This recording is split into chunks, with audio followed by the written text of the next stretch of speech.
അമ്പളിക്കൂട്ടാ അമ്മാവനെ ഇറക്കി വിടാനുണ്ട്. എന്താടാ വീട്ടിനൊപ്പം കിടന്നോളം ഇറങ്ങാൻ? എന്റെ അമ്മാവിടെ അമ്മാവൻ എവിടെ? മാവത്തുണ്ട്. എന്ത് അമ്മാവൻ നീ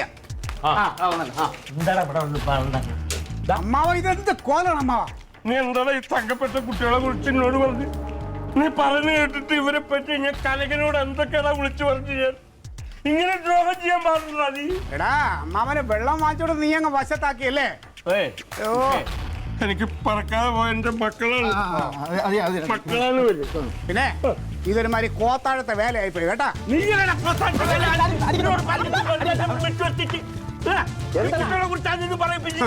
എടാ അമ്പളിക്കൂട്ടാ ഇതുണ്ടല്ലോ മഹാ ചെറ്റത്താണ് നീ കാണിച്ചേക്കണത്. അതെ ഞാനൊന്നും പറയണ്ട. ഇവർ രണ്ടുപേരും എന്റെ കുട്ടികളാ. ഞാൻ ഇവിടെ കല്യാണം കഴിച്ച് മരണം വരെ ഇവരുടെ കൂടെ കൂടും. നീ എന്താ മനസ്സിലായടാ? നിന്റെ ഉദ്ദേശം എന്താണെന്ന് എനിക്ക് മനസ്സിലായി. ഞാൻ കാണിച്ചു തരാം കേട്ടാ. രാഷ്ട്രീയക്കാർ ഇതിലും ഭേദമല്ല പോയി കാല് മാറിയിരിക്കണ്. ഇയാള് ഞാനേ എനിക്ക് ചൊറിഞ്ഞു വരാണ്. ചൊറിഞ്ഞു വരികയാണ്. ഒന്ന് മാന്തി കൊടുത്താ ഇയാളെയൊക്കെ അമ്മാവനെന്ന് പറഞ്ഞ് വിളിച്ചോണ്ടിരിക്കും. എന്റെ അമ്മാവനാണ്. അറിയാം രാഷ്ട്രീയക്കാരൊക്കെ ഗതികേടായി പോയി.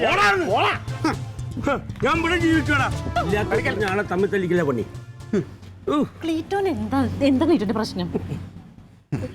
എന്നാലും ഇങ്ങനെ ഒരു അമ്മാവൻ എനിക്ക് അമ്മാവനായി പോയില്ലെങ്കിൽ എല്ലാം അമ്മാവൻ പറഞ്ഞിട്ട് ക്ലീറ്റോനായിരുന്നല്ലോ ബുദ്ധിമുട്ട് മുഴുവൻ.